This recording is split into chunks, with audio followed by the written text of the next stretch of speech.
1 Samuel 17 ayat 38. Lalu Saul mengenakan baju perangnya kepada Daud, ditaruhnya ketopong tembaga di kepalanya, dan dikenakannya baju sirah kepadanya. Ayat 39.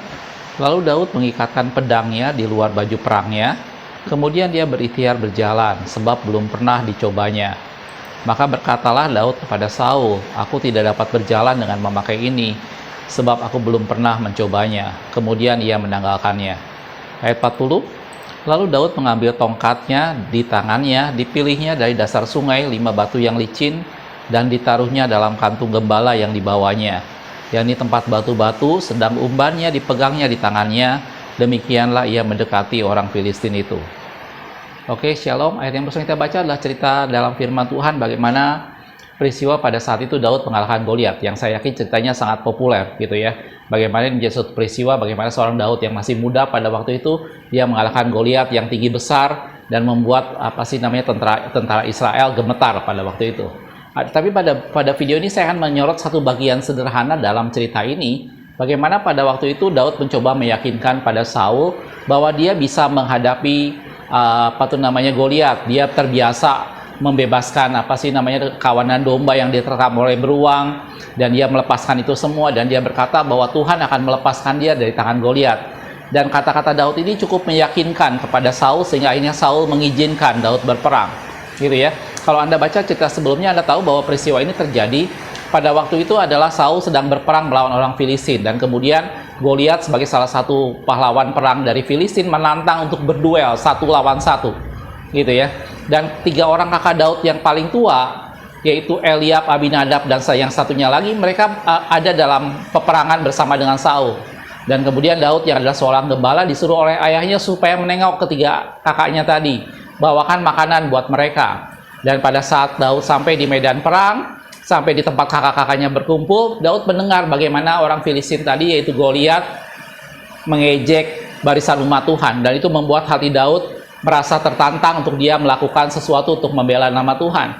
Dan kita tahu di sana bagaimana Daud berhasil meyakinkan Saul, dan akhirnya kemudian Saul memberikan baju perangnya kepada Daud, ketopong keselamatan, ketopong tembaganya diberikan, semuanya diberikan kepada Daud untuk Daud mencoba memakainya, gitu ya. Dan tadi kita lihat dalam firman Tuhan bahwa Daud mencoba berjalan karena dia belum pernah mencoba perlengkapan perang seperti itu, dan itu mengakibatkan dia tidak bisa berjalan dengan itu, dan Daud akhirnya menanggalkannya.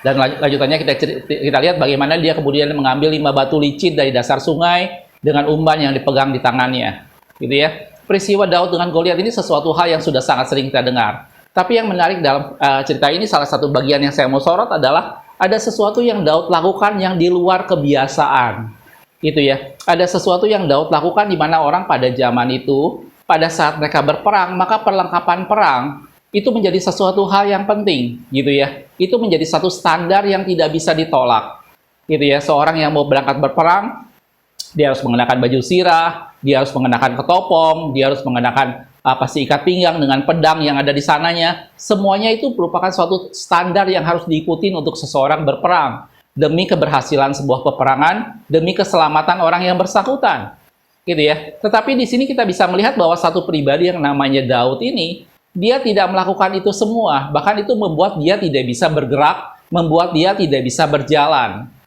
Dari sini saya melihat ada sesuatu hal yang unik pada pribadi Daud, bagaimana dia tidak terpaku pada satu tradisi, pada satu kebiasaan, gitu ya, pada sesuatu yang menjadi satu standar yang biasa orang lakukan untuk suatu peperangan. Dan Daud melakukan dengan caranya sendiri.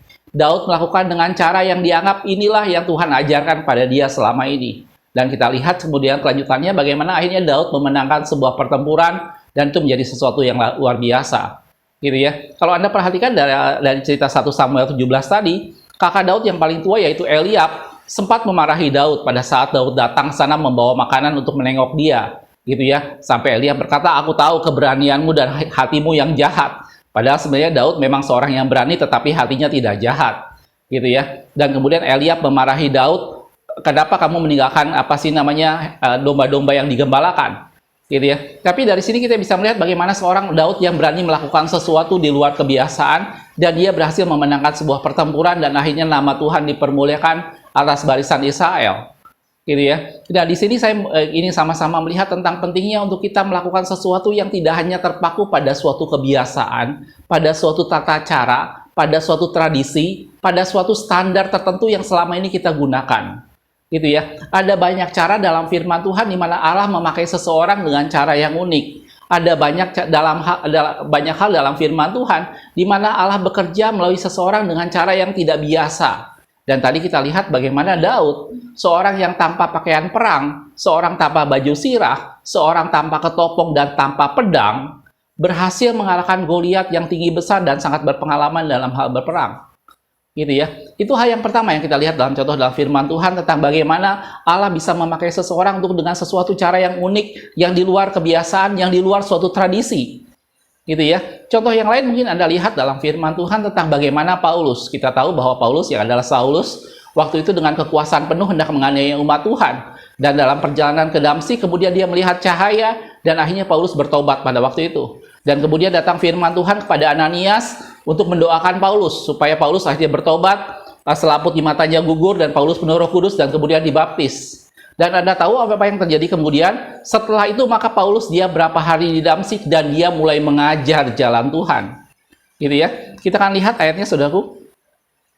Itu ada di dalam Kisah Rasul 9 ayat 19 sampai 20 dikatakan, dan setelah ia makan pulihlah kekuatannya. Ini ceritanya Paulus sudah didoakan, selaput di matanya sudah gugur, dia sudah dibaptis dan dia sudah penuh Roh Kudus. Gitu ya. Setelah ia makan pulihlah kekuatannya. Lanjutannya, Saulus tinggal beberapa hari bersama-sama dengan murid-murid di Damsyik. Ketika itu juga, ia memberitakan Yesus di rumah-rumah ibadat dan mengatakan bahwa Yesus adalah anak Allah. Gitu ya. Dan kalau kita baca lanjutannya, orang mulai bertanya-tanya, bukankah dia yang hendak menganiaya umat Tuhan? Bukankah dia seorang ahli Farisi, seorang ahli Taurat yang dengan kekuasaan penuh membunuh umat Tuhan? Dan dia saat itu dia mengajar di Bait Allah. Gitu ya. Orang pada saat itu tidak bisa melihat sesuatu hal yang perubahan secara mendadak yang terjadi pada Paulus. Tetapi itulah cara Tuhan. Itulah cara Tuhan, bagaimana Tuhan mengubah seseorang. Saya bisa bayangkan seorang dengan pemikiran yang sangat kuat tentang hukum Taurat. Dalam satu ketika pada saat dia berjumpa dengan Yesus di jalan dan dia diubahkan Tuhan, maka pemikirannya langsung berubah seketika itu juga. Saya bisa bayangkan seorang Paulus dengan pemikiran konsep yang sangat mendasar tentang Taurat, tiba-tiba diubah dan dia mengerti jalan kebenaran. Dan setelah dia penuh Roh Kudus, dia dibaptis, didoakan, selaput di matanya gugur, maka ketika itu juga dia mengajar di bait-bait Allah. Gitu ya. Mungkin kalau kita berpikir, oh kalau sekarang orang yang baru bertobat tidak boleh langsung mengajar. Ada prosesnya. Betul, itu bukan sesuatu yang salah, saudaraku. Betul, di mana seorang butuh dilatih dulu, kita lihat kesetiaannya, kita lihat bagaimana pertumbuhan rohaninya, karena seperti itu. Sepertinya ada tahapan-tahapan yang seorang harus lakukan untuk mulai mengajar. Gitu ya. Dan saya tidak menyalahkan hal itu menjadi sesuatu hal yang baik untuk mencegah kemungkinan-kemungkinan yang kita tidak inginkan. Tetapi kita tidak boleh terpaku menjadikan itu satu metode, menjadikan itu satu aturan baku, di mana seseorang hanya bisa melewati tahapan-tahapan itu untuk kemudian akhirnya mengajar. Dan kita lihat tadi contohnya dalam firman Tuhan bagaimana Paulus setelah dia bertobat dan kemudian dia penuh Roh Kudus, maka ketika itu juga dia mengajar di bait-bait Allah. Gitu ya, dia mengajar di rumah-rumah ibadat dan menyatakan bahwa Yesus adalah anak Allah. Dan itu menjadi sesuatu hal yang luar biasa. Gitu ya. Nah, ini contoh kedua dalam firman Tuhan di mana Allah bekerja secara spesifik pada orang-orang tertentu, tidak hanya berdasarkan satu metode atau tradisi atau tata cara atau kebiasaan yang biasa orang lakukan. Daud melawan Goliat tanpa baju perang. Itu sesuatu hal yang sangat di luar kebiasaan. Gitu ya. Paulus yang baru bertobat, kemudian dia langsung mengajar. Itu sesuatu yang di luar kebiasaan. Kita tahu murid-murid Yesus yang lainnya selama berapa lama mengikut Yesus, mereka pasti tidak terlalu banyak mengerti tentang firman Tuhan. Sampai setelah Yesus bangkit dan naik ke surga dan Roh Kudus dicurahkan, murid-muridnya akhirnya mengerti dan mulai mengajar firman Tuhan. Tetapi Paulus pada hari yang sama dia bertobat dan dia tinggal beberapa hari di Damsyik, kemudian dia mengajar tentang kebenaran bahwa Yesus adalah anak Allah. Gitu ya. Dan ini menjadi satu gambaran seperti itulah cara kerja Tuhan. Tuhan punya cara kerja yang sangat unik kepada tiap-tiap orang. Gitu. Contoh yang ketiga yang saya perhatikan dalam firman Tuhan itu tentang Yohanes Pembaptis. Gitu ya. Satu hal yang menarik tentang Yohanes Pembaptis adalah kita tidak pernah menemukan kata baptis dalam Perjanjian Lama. Gitu ya. Jadi Yohanes Pembaptis melakukan sesuatu yang tidak pernah tertulis dalam hukum Taurat. Dalam Perjanjian Lama tidak pernah dikenal istilah baptisan. Jadi Anda bisa bayangkan, Yohanes melakukan hal yang pertama kali yang belum pernah ada orang lain yang melakukannya, yaitu dia membaptis orang. Karena itu kemudian dia digelari dengan Yohanes Pembaptis. Dia tidak bisa belajar pada seseorang, dia tidak bisa membaca satu ayat tertentu tentang hal baptisan, tetapi dia peroleh itu semua dalam persekutuannya dengan Tuhan.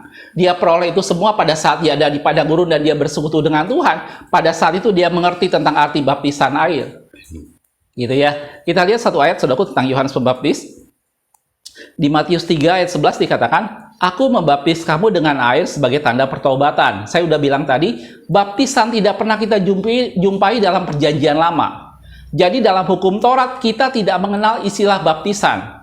Sunat kita sudah kenal dari sejak lama. Tetapi baptisan itu hanya aja dalam Perjanjian Baru, dan itu mulai pertama kali dilakukan oleh Yohanes Pembaptis. Jadi Anda bayangkan saudaraku, seseorang yang melakukan sesuatu hal yang benar-benar tidak pernah ada orang yang lakukan sebelumnya. Gitu ya. Dan dia tidak bisa belajar pada siapapun, dan dia tidak bisa mencari penjelasan firman Tuhan apapun tentang hal itu. Dia peroleh pribadi dengan Tuhan, dan dia melakukan itu dengan satu bentuk, yaitu baptisan air. Gitu ya. Di ayat yang tadi dikatakan, "Aku membaptis kamu dengan air sebagai tanda pertobatan. Tetapi ia yang akan datang kemudian daripadaku lebih berkuasa daripadaku, dan aku tidak layak melepas kasutnya. Ia akan membaptiskan kamu dengan Roh Kudus dan dengan api." Dan saya melihat ini menjadi orang-orang yang melakukan sesuatu yang di luar tradisi, melakukan sesuatu yang orang lain belum pernah lakukan sebelumnya, gitu ya. Dan itu menjadi gambaran bagaimana seorang bergaul dengan Tuhan, bagaimana seseorang mendapat sesuatu pribadi dari Tuhan dan dia melakukannya, gitu ya. Dan kita lihat tadi contohnya adalah Yohanes Pembaptis, bagaimana dia membaptiskan orang, dan kemudian sampai saat ini masa kita Perjanjian Baru, baptisan air menjadi salah satu bagian di mana itu adalah bukti pertobatan, dan itu pertama kali dimulai dalam sejarah umat manusia dilakukan oleh yang namanya Yohanes Pembaptis. Gitu ya. Dan dia melakukan itu sebagai satu bentuk pertama kali di mana dalam firman Tuhan, dalam masa Perjanjian Lama, dalam hukum Taurat tidak pernah tertulis kata baptisan. Dan Yohanes Pembaptis mengajarkan itu, Yohanes Pembaptis melakukan itu, dan dia yang pertama melakukannya itu, dan itu sampai kita lakukan sampai saat ini dengan bentuk baptisan air sebagai satu bentuk pertobatan. Jelas aku? Ini cara-cara yang unik yang dilakukan seseorang. Ini cara-cara yang didapat Allah mengajarkan secara pribadi pada orang-orang tertentu. Gitu ya. Bagaimana tadi saya sudah bilang Daud bertempur dengan tidak mengenakan baju sirah, bagaimana Paulus yang baru bertobat kemudian mengajar di rumah ibadat, dan bagaimana Yohanes melakukan suatu baptisan yang belum pernah ada orang lakukan sebelumnya. Gitu ya. Dan itu menjadi sesuatu hal bukti sebuah pertobatan yang kemudian dilakukan oleh semua orang. Bahkan Yesus dalam amanat agung berkata, "Beritakan Injil pada segala makhluk dan baptiskanlah mereka." Gitu ya. Dan ini menjadi gambaran bahwa itulah yang pertama kali Yohanes Pembaptis lakukan. Jelas aku? Dari sini saya ingin kita melihat sama-sama bahwa Allah bekerja dengan cara yang unik buat Anda dan saya. Kita semua ada dalam persekutuan dengan Tuhan, maka Tuhan mengenal kita secara pribadi. Dan Allah yang Maha Kuasa, yang menciptakan segala sesuatu, dan dia mengenal setiap kita, dan dia punya rencana yang spesifik buat Anda dan saya, dan dia bekerja dengan cara yang berbeda. Gitu ya. Kita tidak boleh terpaku pada satu metode, kita tidak boleh terpaku pada satu standar operasional tertentu, kita tidak boleh terpaku pada satu tradisi tertentu, karena tiap-tiap orang bisa punya cara sendiri-sendiri bagaimana dia bersekutu dengan Allah dan bagaimana Allah memakai dia. Gitu ya. Dalam Roma 11 ayat 33 sampai 34 di sini juga Paulus menggambarkan bahwa buat dia pengetahuan Allah itu sesuatu hal yang luar biasa. Paulus menggambarkan bahwa dia sendiri dengan segala kepandaiannya itu tidak bisa menyelami apa yang Tuhan lakukan. Gitu ya. Dalam Roma 11 ayat 33 sampai 34 dikatakan, "Oh alangkah dalamnya kekayaan, hikmat dan pengetahuan Allah. Sungguh tak terselidiki keputusan-keputusannya, dan sungguh tak terselami jalan-jalannya. Sebab siapakah yang mengetahui pikiran Tuhan?" katanya.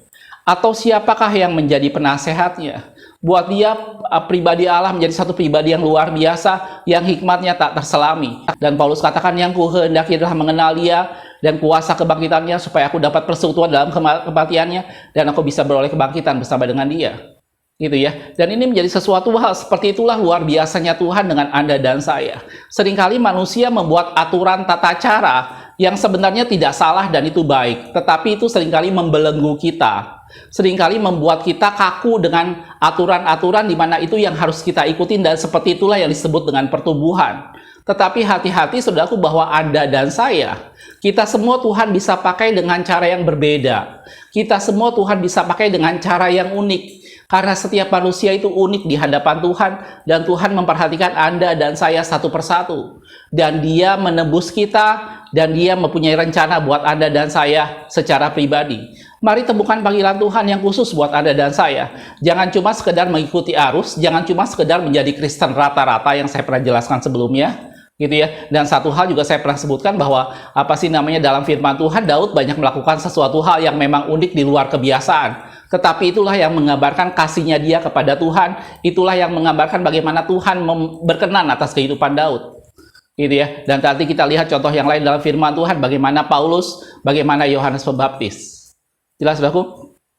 Satu ayat yang terakhir di dalam Kolose 2 ayat yang ke-8 dikatakan, hati-hatilah supaya jangan ada yang menawan kamu dengan filsafatnya yang kosong, ya, dan palsu menurut ajaran turun-temurun dan roh-roh dunia, tetapi tidak menurut pada Kristus.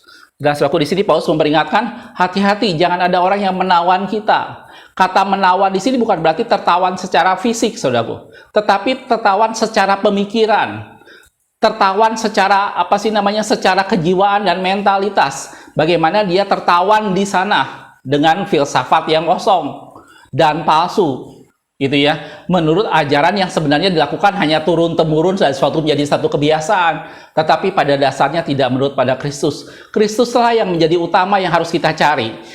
Jalan-jalan Tuhan, rencana Tuhan dalam kehidupan kita, itulah yang kita harus kejar, itulah yang kita harus cari, gitu ya. Semua tata cara, aturan, metode, dan apapun yang manusia buat, itu menjadi sesuatu yang harusnya membuat kita makin mengerti Tuhan, membuat kita semakin dekat pada Tuhan, bukan menjadikan itu malah membelenggu kita dan menawan kita. Jelas, saudaraku? Gitu ya. Dari video yang sederhana ini saya ingin sama-sama melihat, mari jangan terpaku pada satu metode, jangan terpaku pada suatu tata cara, jangan terpaku pada satu tradisi yang kita sudah anggap menjadi sesuatu hal yang menjadi kebiasaan kita. Tapi temukan sesuatu yang istimewa, munculkan terobosan-terobosan baru yang Tuhan berikan dalam kehidupan kita, di mana itu membuat kita semakin bergairah, membuat kita semakin menemukan rencana Tuhan yang pribadi buat kita semua. Gitu ya. Sekali lagi, Anda dan saya dipanggil Tuhan, Tuhan punya rencana yang spesial. Gitu. Saya ingat dengan sebuah quote yang pernah ada seorang bagikan. Quote-nya kurang lebih seperti ini. Dia bilang, jika kita ingin mendapatkan apa yang belum pernah kita dapatkan, maka kita harus melakukan apa yang belum pernah kita lakukan. Saya ulangi, saudaraku. Quote-nya dikatakan seperti ini. Jika kita ingin mendapatkan apa yang belum pernah kita dapatkan, maka kita harus melakukan apa yang belum pernah kita lakukan. Gitu. Dengan kehidupan Anda dan saya, apa yang selama ini kita rindukan yang belum pernah kita dapatkan, mari lakukan sesuatu yang belum pernah Anda lakukan. Kalau kita ingin mendapatkan apa yang belum pernah kita dapatkan, maka mari lagian kita melakukan sesuatu yang belum pernah kita lakukan. Gitu ya. Kalau misalnya contoh yang sederhana, Anda dalam studi misalnya, Anda belum pernah menjadi ranking 1, maka lakukan sesuatu yang belum pernah Anda lakukan sebelumnya, yaitu misalnya belajar lebih giat dari sebelumnya. Gitu ya. Dan begitu juga dalam pengenalan kita kepada pribadi kepada Tuhan. Kita ingin semakin mengerti rencana Tuhan, kita ingin semakin mengenal Tuhan lebih dari sebelumnya, maka mari lakukan sesuatu yang belum pernah kita lakukan sebelumnya. Berdoa lebih giat, membaca firman Tuhan lebih giat, bersekutu dengan Tuhan semakin lebih intim. Dan di sana kita akan menemukan pribadi Tuhan, dan kita akan mendapatkan apa yang belum pernah kita dapatkan sebelumnya. Jelas, saudaraku? Mari kita semakin meningkat pada Tuhan, mari kita semakin bersekutu dengan Tuhan. Kondisi-kondisi seperti ini di mana situasi banyak tidak pasti, bagaimana COVID ini kemudian kita dengar juga ada varian baru yang berapa kali lebih ganas, itu membuat kita gereja Tuhan itu harus sangat terampil menempatkan diri, harus sangat terampil untuk bisa menyesuaikan apa yang terbaik untuk setiap jemaat, untuk setiap kita tetap mengenal Tuhan. Gitu ya. Jangan hanya terpaku dengan pola tata cara yang biasa kita lakukan. Situasi kita tidak pernah tahu, gitu ya. Tahun ini sebentar dalam 1 bulan ke depan akan diakhiri dan kita akan masuk tahun berikutnya. Dan kita tidak tahu varian COVID yang baru yang lebih ganas akan muncul seperti apa, kita tidak tahu. Tetapi bagian kita adalah mari kita cari kehendak Tuhan dan mari kita lakukan dengan cara yang Tuhan ajarkan pada setiap kita. Jangan hanya terpaku pada satu tata cara yang terbiasa kita lakukan, tapi temukan cara-cara yang istimewa untuk kita bersekutu dengan Tuhan, cara yang unik untuk kita melayani Tuhan, cara yang berbeda untuk kita memberitakan firman Tuhan, dan semuanya kita bisa lakukan seperti yang Tuhan ajarkan buat Anda dan saya. Gitu ya. Mari tingkatkan diri kita untuk semakin mengenal Tuhan dan bersekutu dengan Dia, dan temukan panggilan yang spesifik, temukan rencana Tuhan yang spesial buat Anda dan saya secara pribadi. Jelas, Bapak? Makasih sudah menonton. Kita ketemu di video berikutnya. Tuhan Yesus memberkati.